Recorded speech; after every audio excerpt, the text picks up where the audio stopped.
Hi, this is Madi Zusack with the Zusack team, and I'm here to go over some great information about relocation. You found my video and you have some questions about relocating. Well, I'm here to hopefully answer them. And if I did not, please comment below and I'll try to answer my best. Or you can text me or call me as well, and I can try to make sure I can answer any of your questions you might have. So, let's go over some things, but before we start, please hit subscribe and like so I can make more videos like this and help you or others that might have questions. Well, I'm going to go over 3 different kinds of purchase types that you could do. So you have primary, second, investment. But I'm going to touch on income first because there is some confusion with income. Yes, you can relocate. You can buy a primary if you have a job. Do you have to be already there? No, you do not have to technically be there already if you have these circumstances.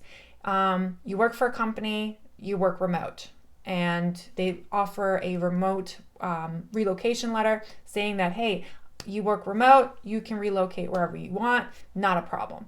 So if your HR can provide that, awesome, you can go ahead and relocate. We just need to prove you, and then you can start looking in that area. Let's say your company, you go in person, but you're going to relocate to a different area with the company. Awesome again. You just need to get an offer letter stating that you are relocating. Your salary might stay the same, and depending if your salary does change, we need to have that in writing.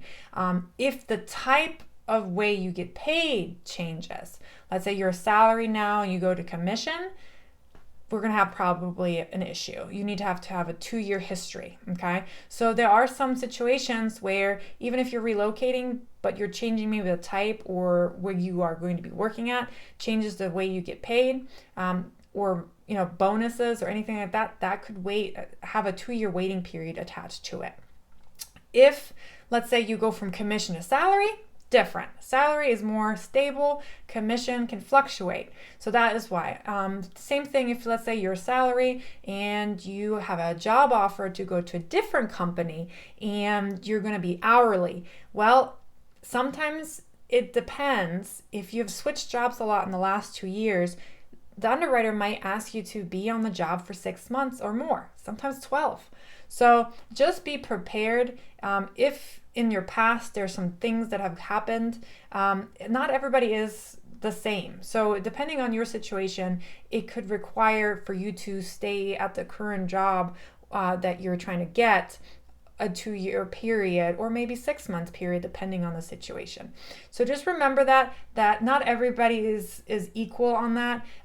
Everybody's like, oh yeah, you can definitely move. You don't have to have a job lined up. Yeah, you have to have a job lined up, like within a 50-mile radius. Can be a little bit further, but again, anything an hour and a half away, it's kind of frowned upon. So because unless you've been doing it already and you've been living there and you've been already doing it and you've been driving that far, then that's again a different story. You might need to have proof of that. So just keep that in mind, okay? So I'm going to go over some things that you can do if you cannot find a job yet down there, or let's say you get paid a lot right now and you want to have a transition situation, we can do that as well. I have a client right now that's doing this, has a current house in one place, and we're going to buy a second home, and so he can transfer slowly up there. So that is something that we can do as well. So let's go over some things. So primary, minimum down, first time home buyer 3%, if you're not 5%, and then you have to live there about 51 to 100% of the time. Why do I say 51? Some people have a second home and they don't live there all the time, like snowbirds. They live 6 months and 1 day at their homestead, maybe in Florida, and then the rest of the time they live somewhere else in their second home. So that is why that's there. And you want to be within less than 50 miles away from your job. Again, no rental, so you can't buy a primary house and then flip it into investment. That's a big no-no. It's called mortgage fraud. So the other option that you might have if you don't have a job lined up where you're trying to go to, you can buy a second home. So what do? You put 10% down. The minimum requirement is 2 weeks. That's the minimum. And then it needs to be 50 miles away from your primary. So it can't be down the road that you're trying to, upgrade to a bigger house or anything like that. This is if you're moving out of state or, you're trying to buy a vacation home. This is also a vacation option.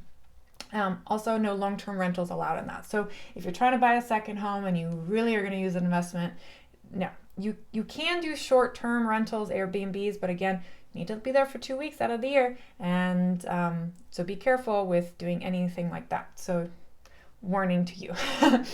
A third option, if let's say you can't qualify to carry the second home in the primary, what you can do is do investment property. We can do something called a rent schedule, and we can offset your mortgage payment with the rent schedule. It's just an estimate what the rent could be coming in. So for our debt to income ratio purposes, we can carry the primary only, and then this will offset, and that way you can qualify to get an investment property. And then if you want to switch your primary into an investment because you're moving down, you can, or you can switch this to a second home. That is an option too, but you don't have to refinance. You can leave it and just move to your different properties.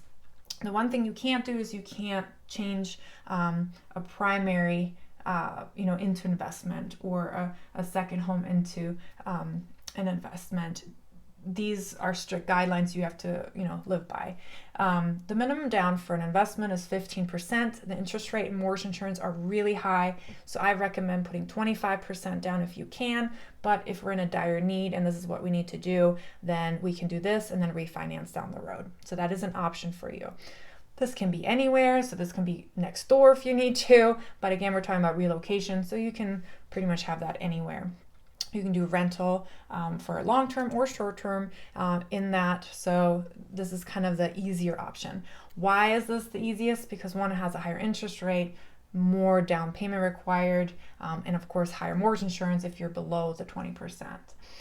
So the second home right now, rates and investment properties are very close, but they only require 10% down, and that is an option as well that you can do. So here are the options. If you have a job lined up and everything looks good, you can definitely get a primary. If you don't have a job lined up, but you make good money and you can carry both mortgages, you can do a second home, or you could do investment property if to offset with the rent schedule for the debt to income purposes. So here are the options that you can use if you are trying to relocate to a different state. So hopefully this helps. I know some people were asking, well, what if I want to build a house in a different state?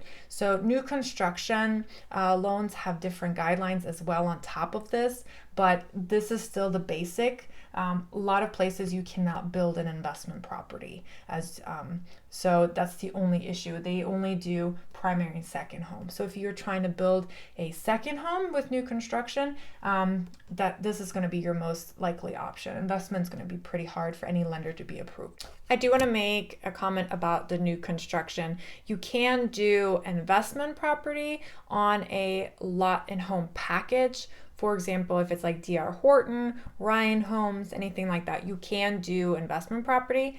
What I was saying is that for construction to perm, where you have your own GC, your own designs, your own home that you're building, those loan programs do have requirements where you can't do investments a lot. I don't know anyone that actually does, and I know a bunch of new construction lenders, and they only do primary and second home. They don't do investment. But if you're buying a Ryan home, anything like that, I have not come across where we can't do new investment property with those. But those are lot and home packages. So I hope that makes sense. My company's licensed all 50 states. If you have any questions, would love to help you be your loan officer, and hope to talk to you soon. Thank you.